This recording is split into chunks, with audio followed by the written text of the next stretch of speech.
Welcome everyone. Tonight my guest is Max Foulkes. Max is a prolific author and journalist. He wrote more than 30 books about history, art, watches, cigars. He even has a show on cigars on YouTube. It's called Max and Sons. No, Foulkes and Sons, sorry. It's very funny. That's the thing about Max is he has a great sense of humor. He's the best table mate, by my experience, that you can hope for at a dinner party. So I'm sure we'll all have a great evening. And feel free to ask your questions for Max in comment and we'll try to answer them. Let's see if Max is here. Welcome everyone. It's not here yet.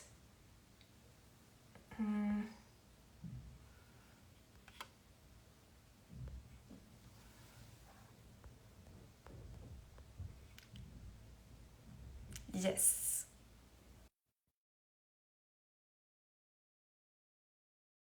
Instagram, he had like 100 likes, and I posted a photo of him. There were 2,000 likes immediately. Welcome, Max. God, at last! I'm so sorry. God knows what I was doing. I'm so inept with this technology, so forgive me.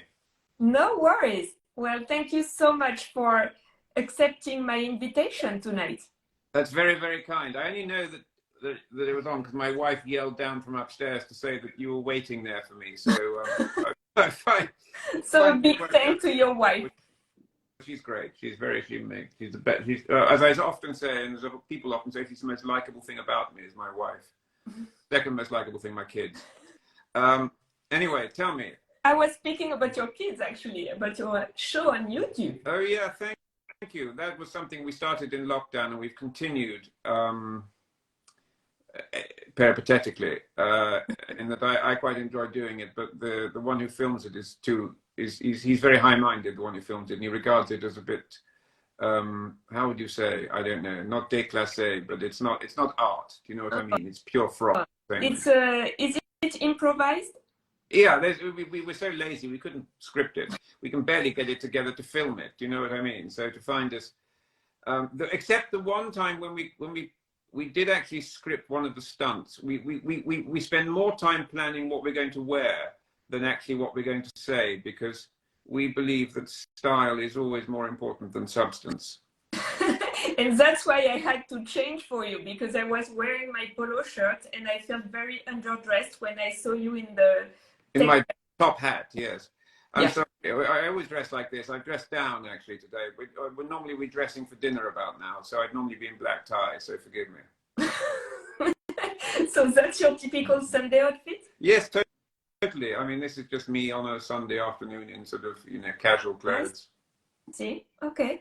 Well, actually, when I posted this teaser post on Instagram, so many comments about your elegance. That's the first word that came up.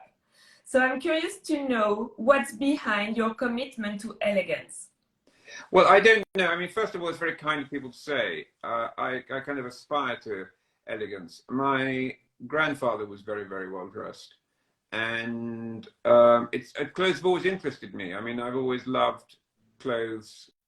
I used to be just interested in old films, and it's not. I mean, it's fashion, not so much, because I mean, I'm not a professional fashion person. I obviously, I think there's a time when you're between about sort of 15 and 25, when unless you're a clergyman or something, you're very interested in fashion. And then I think you have to pursue it professionally, as you have done, or you just drift off into developing your own kind of way of dressing. And I suppose I've always dressed like an old man, and now I'm finally sort of growing into my wardrobe. I'm 1,003 years old, so I probably look about right. You said your grandfather dressed really well. And what about your parents? What about the culture you grew up in? I don't think my father's particularly a great clothes horse. So that was something that I inherited more from my mother's side of the family, I think, really. And then typical sort of standard kind of upbringing. went to lots of museums. We were taught that culture was a good thing. We were taught to eat all the food on our plate because of the starving children in Africa. So, I mean, this is what basically people in my generation grew up with. And then I was packed off to boarding school, which was horrific. Mm-hmm. But I was at a school where they had a uniform that makes Harry Potter look really quite normal. It was 16th century uniform with grey tweed knee breeches, a long cloak with a belt, clergyman's bands, yellow socks. So yeah, there you are. So the uniform had a big impact on your style later on. Yes, I hated it. I mean, no, I mean it was fine. I mean, I just even then I was dressing up and buying clothes at jumble sales and wearing. I mean, my thing has always been old clothes, Mm-hmm. style things, old. I suppose it's a love of history, really. So it's old objects, old clothes, and you know, even when I have clothes made, it's in a. The reason I went to tailors' shops was because they knew how to do things in an old way. I mean, I remember when I was at Oxford, the tailor I went to, their stamp. When I was getting married, I went with copying a waistcoat from 1937 it was. It was a double-breasted one, and I wanted copied it for me in a fancy silk.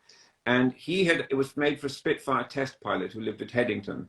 And old Mr. Stamp, when he was an apprentice at Castell's, knew this customer. And this was 50 years earlier. Mm-hmm. And he said that he could remember how much the cloth cost per meter, per yard, and he could also remember who had sewn the buttonholes, or so he told me. I mean, he could have been lying, or just knew it, because I was very gullible. But that kind of thing impresses me. So the man at Bud, for example, I mean, this is a Charvet shirt in honor of you. Oh, there's thank you. Monogram there.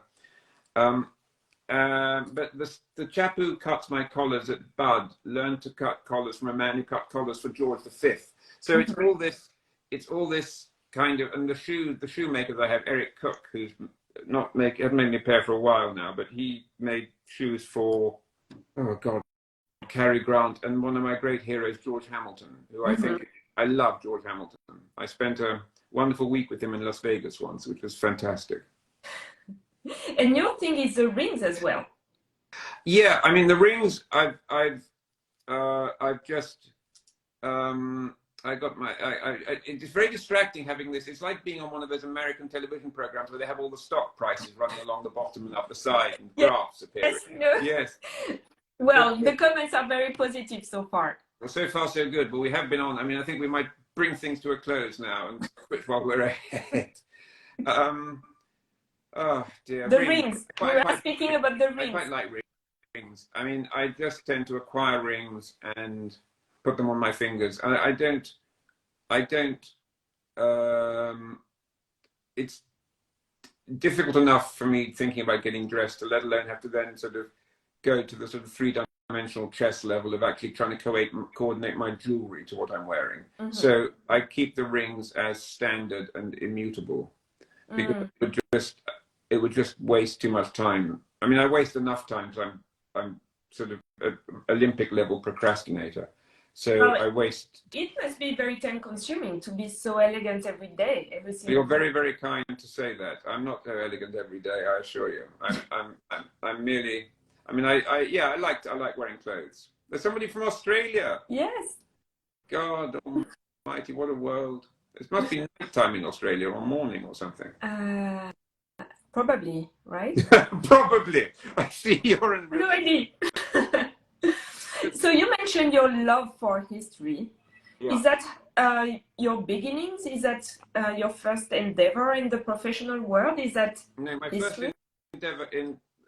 Look, there's the lovely Shari Rahman saying that I'm elegant always. Hello from Canada. I'm just going to read. I think instead of actually answering questions, I'm just going to read the stuff that comes up on the bottom. It's probably more interesting I have to say.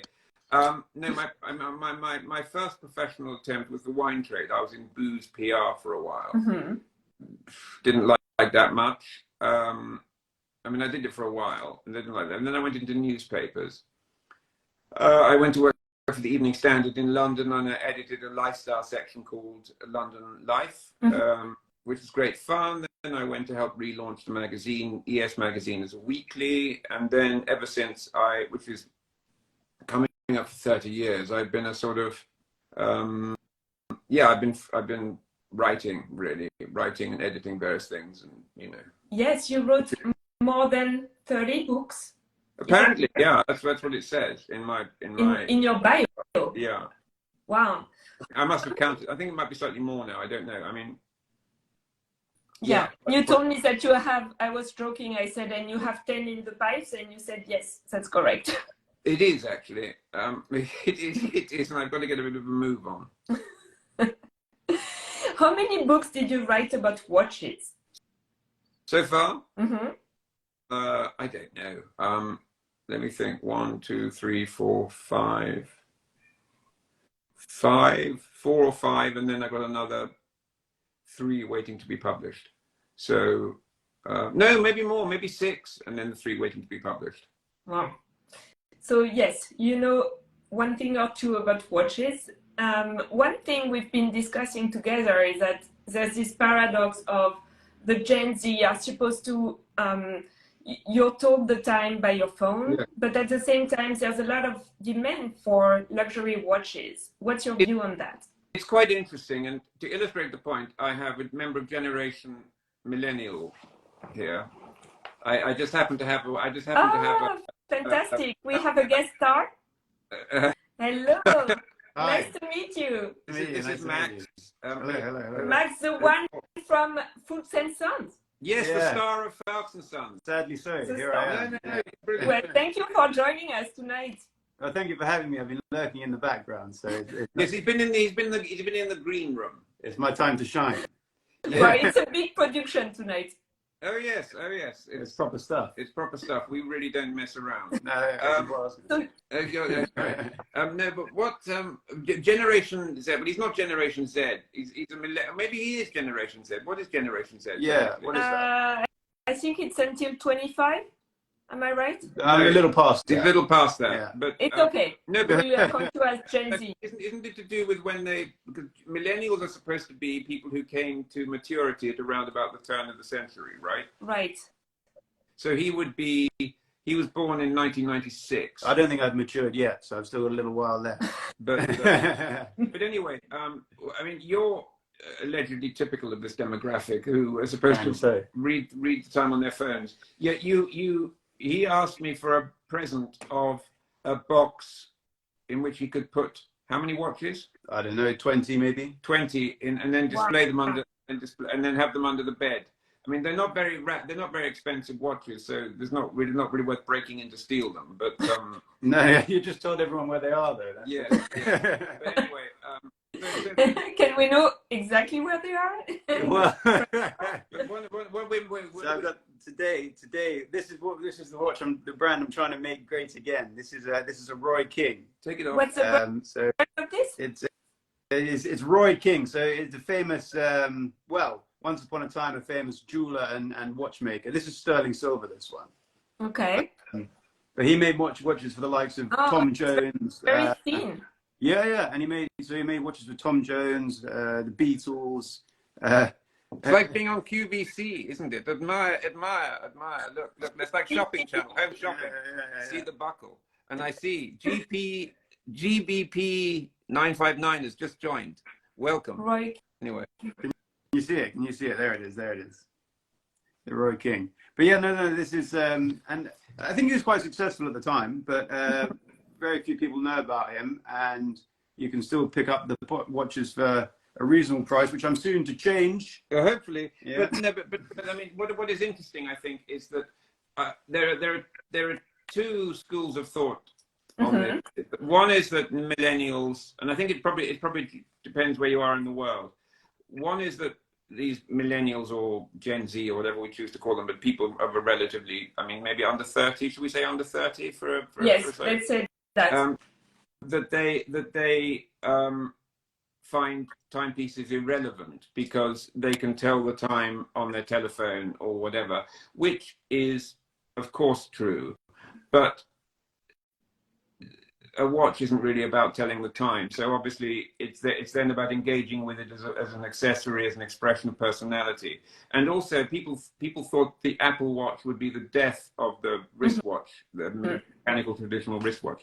And I think for certain types of watches, if you are having a watch that is a sort of mini computer on the wrist, that obviously has changed the dynamic of things, the Apple Watch. But I think for a lot of people, it's made them aware that there is this piece of personal physical real estate on the wrist, which you can put other stuff on. And I think that really is something that is also, I find quite true. What do you think? Oh yeah. And I think, I mean, for me, a watch is more a piece of jewelry than anything else. Like you said, I mean, I can tell the time on my phone. Having said that, it still upsets me if my watch doesn't tell the time correctly, if it runs too fast. Not that I tell the time on it anyway, but it upsets me if it's wrong. But there's also, I mean, your choice of watch is also, it's so subjective, and I find it kind of sad to see now people wearing watches not dissimilar to this, and they should be wearing watches that I don't like, watches that you don't like. But in fact, times are changing, and as well as the Apple Watch, people are wearing the Crash and yes, and the popularity of the Crash was the biggest the polos sadness that I've ever experienced in my entire life. Why does it make you sad? You don't like the design? But it's just very, very we love popular. it. We love it. But I mean, the sad thing is, it's become mainstream. It's now very desirable.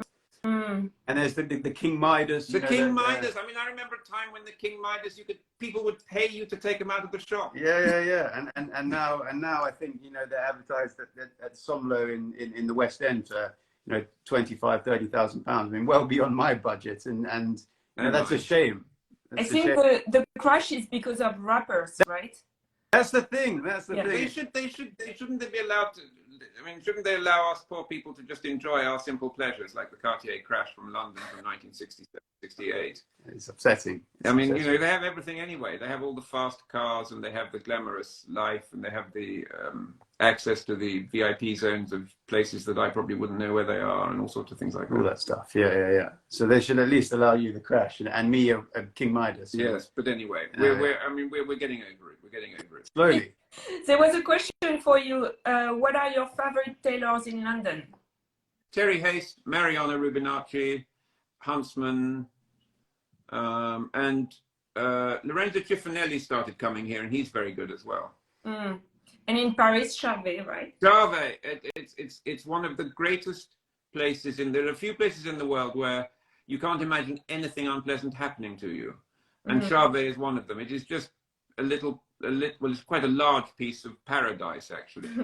And just going, I mean, how many blues or whites are there? Well, the answer is they're all there. I mean, I can't remember, 400 different types of white. It's the most glorious experience. And I loved the story, probably true, because it was told to me by the owner, that that de Gaulle held, that General de Gaulle heard that an American company or something was about to buy Charvet. So he instructed Mr. Colbin, the father of the current brother and sister who run the shop, to go and purchase it on behalf of the French nation so that it would still be French owned. And that's what I love about France. It raises sort of that sort of thing to an almost religious level. It's that and sort of pomme soufflé. Do you know what I mean? This great sort of... Pomme soufflé is sacred, right? Yeah, I mean, it is. I mean, any country that can actually invent something like pomme soufflé is obviously operating on a higher cultural level. Do you agree, Max? We're getting very philosophical tonight. Yeah, well, I mean, I agree with anything you said. So, I mean, perhaps there's a few things I might disagree with, but I never voice it. So. What sort of things would those be? We can't mention them on live. Interesting. There was another question. When do you get your bespoke shoes? I guess you already have your bespoke shoes. Well, I get Eric Cook. I mean, Eric Cook has made shoes for me for must be over 30 years. I think must be over 30 years. Gatiano and Gerling are very good. Berluti, of course, are very good. I mean, I remember going there when it was just one shop and it was just Olga Berluti there. I had my first pair of shoes made. Corthe, yeah. Yeah, Corthe. We love Corthe. Xavier de Royer. You know Xavier de Royer? I don't. He used to work at LVMH. I remember he used to run LVMH in the UK. And I saw him once taking Monsieur Arnaud around on one of those famous shopping trips. And I went up to Monsieur Arnaud and just said, that man there, he's a genius. And then he turned around and he sort of went thumbs up to Xavier. So I thought he's got a sense of humor. He does, like you. So do you predict back to, yeah, oh, yeah. You have comments about Cartier. Did you see that? It was Sherry who said he went swimming with your Cortez. I did, and it held up quite well. But he went swimming. I mean, he chose. You did? No, we didn't go swimming, but he looked out of the door and said it's pouring with rain. So what's he do? He wears his nicest pairs of shoes and then goes for a long walk. Yeah, well, it was, you know, I went back to Cartier and he very kindly kind of dried them with a hairdryer and then got the creases out. So, you know, if you want to go swimming in your Cortez, feel free, they'll fix it for you. Maybe that's not the best idea. I don't think I do that for everybody. Now listen, what other serious questions do you have for me? Well, for Max, you work in art, right? Am I right? Or is that your brother? That's brother. That's my brother. So my brother is better looking and more intelligent than I am. So he's finding his way in the art world and will no doubt make a great deal of money. So I don't have to work for the rest of my life. So he's got his first. He actually had his first exhibition. He's got the first exhibition on the 17th of this month. 17th at HM Electric. Electric in Notting Hill. Yeah, and that will be. He's curating his first show. That'll be first selling show. Yeah, looking forward to that. We've already purchased a work of art up there. Where is it? Oh, it's there. Can we see?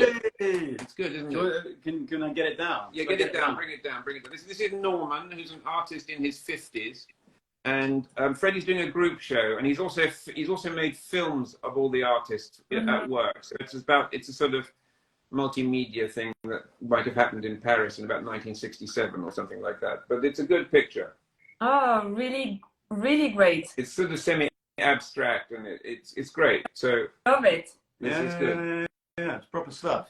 So really nice next to Bernard Buffet. So what is it about Bernard Buffet that you really like that made you write a book about him?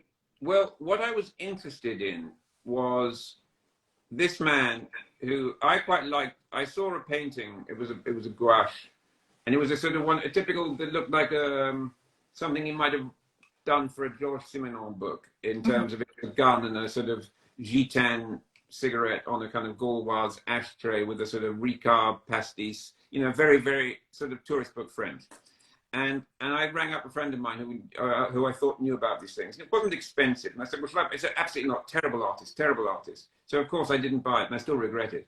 But then I sort of kept coming across him in, you know, because I've written a book about the jet set. I've written a book about costume balls of the 20th century. And Bernard Buffet kept sort of as a peripheral figure in this world. So I was curious because he looked quite glamorous, and he went out with Pierre Berger, and then he married Annabelle Schwab, and he was a sort of character on that scene. And for the first sort of, I suppose, the first 15, 20 years of his career, he was regarded as a genius. And then for the rest of his life, he was regarded as an idiot, as a terrible painter. And I was amazed, I was fascinated by the trajectory of his reputation, because either people were wrong about him once or twice. I mean, because he was still the same guy. So how come he was like the rival to Picasso one minute, and then he was a sort of embarrassment the next? And I just got sucked into it. And the more I looked into it, the more fascinating he became. Plus, he was a sort of he was a kind of metaphor for France in that sort of Trente Glorieuses period, where you know there was that moment when France still seemed to hang on to its place at the center of cultural life as the capital of art before that went to America, as the capital of gastronomy before that, I suppose, went n'importe où. I suppose capital of fashion until Italy came on the scene and sort of rivaled that. So it was that moment when France still had that sort of cultural hegemony over the world, or hegemony, that he was a part of that. And he was also a part of that sort of Yves Saint Laurent, Zizi de Jean-Mer, all these kind of, say, Roland Petit. Who was the famous lady who almost died in a car crash? Fast cars, read novels, and never really wanted to pay much tax. She's French. No, you know who I mean. Bonjour Tristesse, François Sagan. François Sagan. Who was also a lover of his wife at one point. So it was an interesting story, and it unfolded against the backdrop of 20th century France. And it sort of involved the art market and how just things like he was picked up at the beginning of the importance of the Japanese, for example, as art consumers. And if they weren't buying Impressionists, you were buying contemporary French. And if it was contemporary French, you were buying Bernard Buffet. So he had this almost parallel existence as a revered artist in Japan. They opened a massive museum to him outside Tokyo. There's about 3,000 works circulating in the Japanese market alone. So it was one of the most engrossing stories I've ever really looked into. Have you met him? Or no, when did he die? He was dead. He was dead in 1999. So he committed suicide. But I met his dealer, Maurice Garnier, who was absolutely brilliant. He was what you want an old French guy to be like. We were having dinner in we were having lunch in a Chinese restaurant, and I brought the art director of Vanity Fair on time with me, and he was losing his sight. And I mean, this is so funny. He said I can't really. I have to order the same thing every time because I can't see what I'm eating. So I know where it is on the plate. And then he turned to my colleague and said, "But I can see enough to know that you are a very beautiful woman." Which I thought was just, I mean, that's probably illegal now, but I mean, in France when he was growing up, it was obviously sort of considered just good manners. I see. So what links you both? Mostly the cigar for your editorial venture, right? But what links us? Well, yeah, cigars. Yes, cigars. For the show. Cigars, jewelry. You're interested in jewelry as well. Is of great importance to both my father and I. Do you also wear rings? Yeah, I've got loads. Oh, wow, a lot of rings. I must confess, I haven't read your piece yet, Nick. It's good. It's not bad. I read it. Did you read the one about rings? Yeah, it's well written. Thank you. Thank you. I mean, it should be for the decades, however many decades you've been writing. But I had a bit of practice. But pretty good. Still, I like to think. I will read it right after this show. It's vital education for all people, yes. all citizens of the world. If they read that, they will come away enlightened. Yeah, I think yeah. So it's cigars. It's knickknacks, and then kind of the passion for knickknacks has slowly led on to me collecting, building a collection, and then parting with parts of my collection, and then so I have a page on which I sell jewelry, this is the obligatory sales routine. Where's that? I thought I was doing it quite subtly, but apparently no, you're not at all. A brick through a plate glass window. It's called C6 silver, as in Mal de Mer silver. Mal de Mer. That's right. The Mer. Mal de Mer. C6 silver. C6 silver. Okay, I need to check it out. Oh, please, yes, please. It's a great importance. You need to interview him for Vogue Business. Yeah. Okay. It's great. I have a website. Okay. It's great. What else? How is Vogue Business? Tell me. You're attending. I mean, you have the best life. You attend. You had to leave dinner with our friend Frederick Arnault early to be able to go to.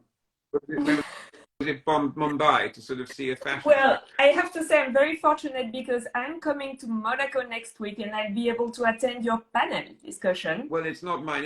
It's a Financial Times Business of Luxury Summit at which they have asked me to sort of help out. And it will be the perfect opportunity for me to present you with your well-earned Look and have a look at the mug. Look. Hey. That's so good, isn't it? Oh, that's great. And it's true. It's well worth it. So, Max, you'll have one too. A mug. I'll give it to your father for you. Very kind. Thank you very much. Thank you. I look forward to it. So thank you so much. It was such a pleasure having you both on the show. Such an honor. Well, thank you very much. I hope it didn't disappoint too much. Not at all. You were very, how do you say, Very interesting as usual, and very funny. And it's really nice to see how both of you you're close to each other and same sense of humor, right? Yeah. Well, I'm sorry for kind of butting in halfway through, but, No, but thank you for that. do you want to say that wonderful thing you once said What was it? about how Freddie inherited all my interests? Oh, and I've inherited all your. What Yes, have I inherited? he was very perspicacious as a young man. He's rather doing himself down in terms of when he was about 9 years old. He came to me and he said, "Daddy, it's very unfair. Freddie, who's the younger one, has inherited all your interests, and I've inherited all your problems." Yeah, and it's true. All your interests and all your problems. Yeah, well, my brother's It's a got package. Yeah. It comes as one. So No, there we but are. I can see you have the same curiosity and you have the same interest in history. Yes. I mean, my history dates back just to the early 70s. Yours a bit further. So. Yes. The 19th century, Nick, right? Me is the 19th century. Yeah, I wrote a trilogy of books about the early 19th century, which I really enjoyed doing. One of which was about the Battle of Waterloo, which I would say is probably my best book, and it's called Dancing into Battle. And maybe Bernard Buffet is my favorite one, because that was just a journey through, but it was too, I mean, it's a good book, but I think it's too long. I mean, whereas Dancing into Battle is about the social life in Brussels before the Battle of Waterloo, and it's not too long, and it looks at a very familiar historical event from a totally different perspective. So I mean, I don't know if it's even available anymore, but it's not bad. And Tacky, Tacky Theodorakopoulos, yeah. He sort of wrote something totally unexpected in The Spectator, because he obviously got around to reading it 10 years after I gave it to him, and said how nice it was and what a great book it was. And that, I mean, I love Tacky anyway, because he's actually a very sweet man. He likes to shop, but he's a very kind person. But also he knows quality. So to have him actually say, I mean, it did get very well reviewed, I'm fortunate to say, and but that was just very touching. So it reminded me of that. And then I did a book about Count d'Orsay, a Frenchman. I wrote a book of the biography of the Count d'Orsay. Count d'Orsay. And I wrote one about gambling in the 1840s. So yes, that's my career as a 19th century historian. Wow. And your next one, sorry, you said you have a few books in the pipeline. They're watch books, and I can't really talk about them until they appear as if by magic in your favorite bookshop or something like that. Without any label or anything. Without they just materialize. Okay, so in the meantime, I look for the book on Bernard Buffet and your best book so far, the other one. But I don't think it is my best book. I mean, maybe some people would argue that the best books my best books are my shortest ones, because they're the least painful to read. But I think probably, which one did you read one, Max? You read the cigar? I read I happen to have here. You have it here? This is a good book. This one I read. I've written 3 books about cigars. Oh, wow. So that's why I saw that you got an award from the Cuban government. Yes, I did. Havana Man of the Year. Wow. So and then this is a woman I love, Ira von Furstenberg, who I wrote her biography. Do you know Ira von Furstenberg? No, I don't. Oh, you would love her. She's so Vogue business. It's not true. She was photographed by everybody, from Beaton onwards. I mean, she was married to Baby Pignatari. She was married age 15 to Alfonso von Hohenlohe, where she sort of involved in the beginning of the Marbella Club. She was an actress. So can I still find this one? Yes, this one I'm sure you can find. It's published by, who's it published by? I don't know. Anyway, it's published by somebody of great note. I think it is actually. Otherwise, you bring HarperCollins. But Ira, you would love. She's a brilliant woman, and she's still very much around. She was one of the people who gave Karl Lagerfeld a break when he needed it. My friend Jill has a question. Is she related to Diane? Yes, that was my question. No, Diane is related to her. Oh, yeah. Diane married her brother Egon von Furstenberg. Okay. So Ira is a sister-in-law, but she's also part Agnelli. So she's got that sort of Italian side to her family. She's one of those people who can in one sentence use 5 languages. You know what I mean? So if you begin a sentence in Italian, move into French, probably used an English colloquialism, finish up in Spanish, and then chuck in some German. Wow. Yeah, I mean, you've met her, haven't you, a few times, Max? Have I? Ira. Oh, yeah. Have I? Hubertus, yeah, they're both great. They're fabulous people. Yeah. Yeah. And I see that our friend Tiziana is here. So hello, Tiziana. And I was saying in the beginning of this conversation that you're the best table mate that we can hope for at a dinner party. So that's thanks to Tiziana. Is that Tiziana from Tag Heuer? No, not Tiziana from Tag Heuer. God, who'd have thought? Hello, Tiziana. Are you still watching this, Tiziana? Yes, you is. are. Hi. Yeah. God, there's at least 4 people watching this. No, there's a lot of people. I love you guys. Thank you, Tiziana. Okay, and then we got another book. Seeing as we're here, we might as well plug all the nonsense. Anyway, to pick up your books here in America. Yes, from the shop. Or this is another one I read about costume balls, spelt in the French way to make it sound more sophisticated. You know so much about the French culture. Well, it is a lot of it around. It's a very cultured nation, and also as I don't speak French as well. Can't you? I can speak French if I need to. But the great thing is about that is I don't actually live in France, so obviously I can kind of keep this marvelous semi-romantic view of it being all about, you know, great buildings and not about the administration and the trashes and the yellow vests. No, but the riots, even the riots are a much cherished part of French popular expression, you know, setting fire to things. And I mean, also we hope it will keep the American tourists out of Paris for the summer so we can enjoy it a bit. But there was a question about how can I find your books in America? Any way to pick up your books here in America? Some of them are still in print. I think there's a number of them on Amazon, actually. If you don't mind pouring further money into Mr. Bezos's back pocket. I'm trying to maybe actually this is where the many thousands of people watching this broadcast can help. Is I'm trying to get Random House to reprint my book on Patek Philippe, which actually, Max, would you mind terribly bringing that over? Yeah, sure. It's not about, and you might as well bring the one I wrote about the Alhambra as well, because that's French. No, I'm trying to get the Patek one reprinted. So, because I think it's actually I think it's a fascinating story because I love watches. This is one I wrote about the Alhambra, which is actually, again, you know, I had fun doing that because it's a French thing, and Nicolas Boss is a really sweet guy, and that again it's the ultimate icon, right? Today we keep speaking about icons and how they generate the bulk of the turnover of companies. What is fascinating is that today we have lots of clever people. This is the Patek one. The great thing is it looks. It's heavier. It's 50% heavier than it looks. So it's already quite heavy, and it's very. It does look very heavy. Is that the history of Patek? Yes, the whole history of Patek Philippe, and that's me. That's so good. That's me. Ah, you had your cover story? No, I was on a very nice Ben Cobb put me on the cover of a magazine.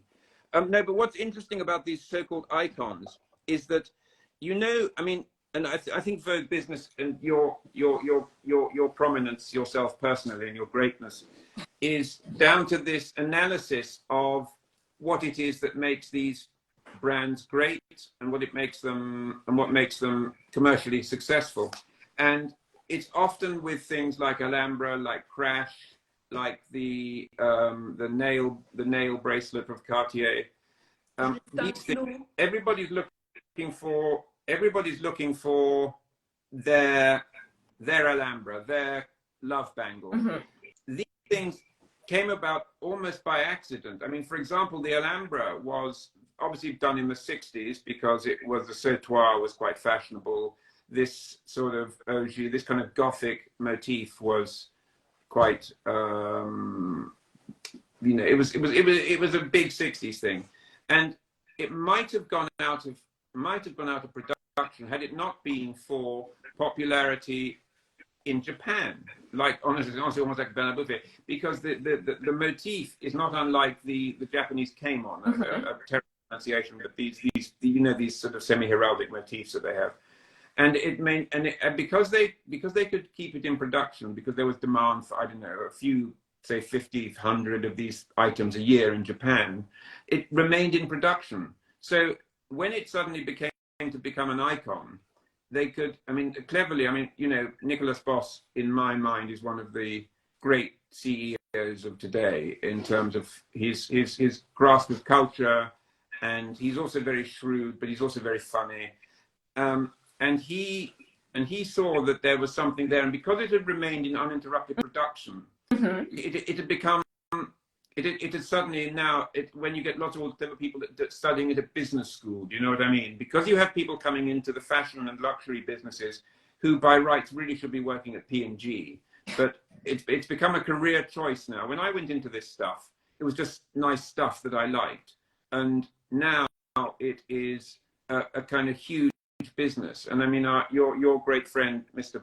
Arnaud, for example, you know, it's reassuring to know that the richest man in the world is not from kind of selling electric cars, not from doing a sort of glorified mail order business, but actually from making, on the whole, beautiful things with a sense of quality, the touch of the human hand, all this kind of thing. And there's obviously a power in these objects that really moves people, that they can really establish an emotional bond with an inanimate object. I mean, like, I feel undressed if I don't have my bracelet on, for example, or something like that. And do you think the success of icons is linked to social media now? Today, yes, because it takes on its own life. But their survival was on a very slender thread, like the nail bracelet, which I always insist on calling the nail bracelet rather than the clue, because the clue was what it's been known as in its second life. But it was virtually unknown. I saw it being worn really by the man who was running Cartier in London at the time, called Arnaud Bomberger, who wore it because, and you could only buy them secondhand because it had gone out of production. So I bought one in America, and they were made in Cartier in New York. I think they were designed by Aldo Cipulo, who also designed the love bangle. And I think they came out in, I mean, I could be wrong, but I think it was 74 or something, or 70. You still have yours, don't you? Yeah. No, I sold it because it kept, when I was riding on the bicycle, it used to keep springing off my hand. So I sold it before. That's annoying. It was very annoying. Yeah, I remember it. It was good, wasn't it? Yeah, that was a very good bracelet. But I've got some Cartier Aldo Cipulo New York cufflinks with tiger's eye on them, which is very nice.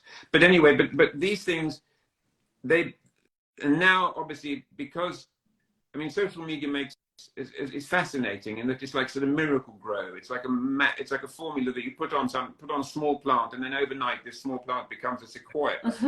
Because of the power of social media to magnify its appeal. But it's also a fine line, as you mentioned. You're tired of seeing crash everywhere. It's really a fine line. I love the crash. I mean, I think the crash is a great thing. And part of me is very gratified. I feel like I've been a prophet in the wilderness on this one for 25, 30 years, thinking, God, how amazing is it that, I mean, if you look at Cartier's production of watches in Paris between 1920 and 1970 or something like that, or 19, whatever, anyway, it's something like 26,000 watches in total. And most of those were different. And they weren't even all tanks. I mean, a relatively small number of those were tanks. So you have objects of rarity, beauty, actually surprisingly robustly made. Those gold cases are quite strong in a funny sort of way. So you had these objects that were a ready-made sort of cult with all this collectability built in that you could sort of, this one is slightly different from that one, and if New York is slightly different from London and all these things. So for years, I just couldn't understand why people didn't see the beauty and the desirability that I saw. And it's really, I think, has a lot to do with the current management of Cartier, because Cyril Vigneron, he got great insight for a start, and he took a very difficult decision to basically buy back and melt €250 million worth of watches at the beginning of his tenure as CEO, because there were watches that Cartier had no business making, in my opinion. You know, the sort of double tourbillon mystérieuse, jour et nuit, you know, blah, blah, blah, blah, blah. When actually what you want is a great looking tank watch.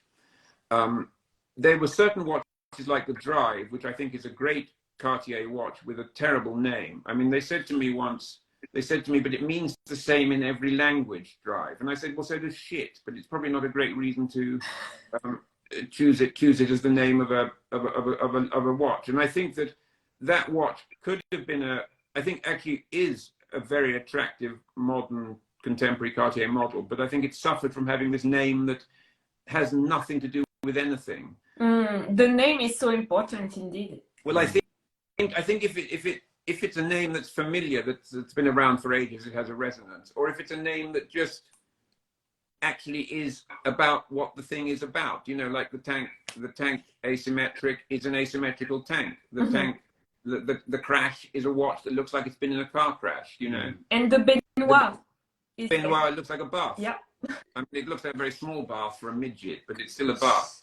I mean, when we were saying, or when I was saying that, you know, it upsets me to see the crash about the place. I mean, it's far from upsetting to see people share enthusiasm for you know, such a fine piece of jewelry, but it's upsetting to see people follow the trend, you know, and simply, you know, without actually understanding what it is. I mean, one's response to beauty is always difficult to actually define and understand, but this is a watch that is a cultural product. It comes from the swinging 60s in London, and it comes from a certain set of circumstances. To basically reduce that to something I've seen on Instagram worn by somebody who's got so many million followers, and you do some kind of weird mathematics, and off you go. I mean, nothing I can do about it, because that's the way things are. And I mean, and if that brings more people to appreciate beauty and beautiful things in the end, that's a good thing. But I'm at heart a terrible snob on these things as well. So Really? No, Surprised. You wouldn't know it, would you? I mean, I do sort of keep that quite. But one thing that Cyril Vigneron told me, he said, I asked him if Clash is an icon for him. Crash or Clash? Clash. The new one. Clash. He said, we'll know in a generation from now if it's an icon. We can't know, even if we get good results, we can't call it an icon before 25 years.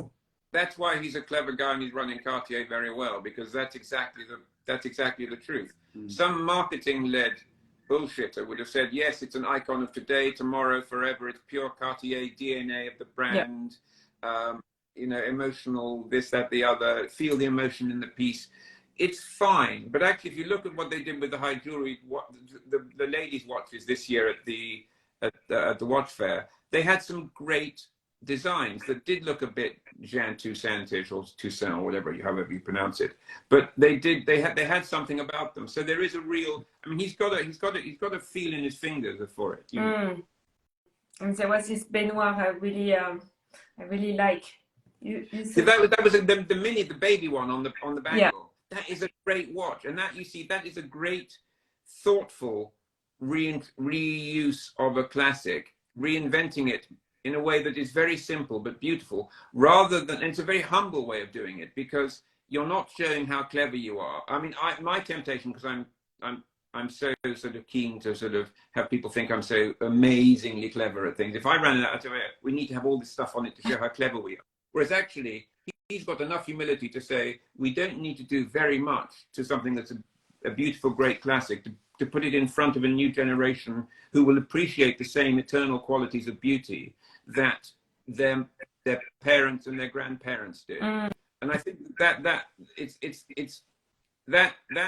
essence of a CEO who's running the brand for the brand, rather than running the brand to suit their own agenda, which I'm sure I've never met any of those myself, but I'm sure you have in your career, but you're far too discreet to say. No comment. Well, I'm sure we could go on for the entire night, but you have to get on with your evening. Thank you very much. How many books are you writing this evening? I'm just doing a short book this evening. Okay. Oh, lazy. In Latin. Oh, I wouldn't expect anything less from you. I'll be slumped in Well, you front of should the- be able to get 5 in Latin. No, I'll be able to Latin so easy, but I'll be slumped in front of the television watching some nonsense. Fantastic. Maybe I'll join you. Yes. So thank you again so much. And Max, it was a pleasure meeting you. Oh, well, you're kind for having me. I mean, I enjoy listening to you too. So let me know if you come to It's Paris. a I'd be pleasure. happy to have coffee or to discuss it further. We could speak about. There you go, and launch your brand in Paris. Yes. It's the only place to launch a brand, isn't it? Paris. Exactly. Yeah. I'll Exactly. only know if he's an icon in 25 years' time. He will. He will. Great seeing you. Take care. Thanks everyone for Thank joining, you. and see you next week, Nick. See you next week. Take care. Bye bye. Ciao. Bye.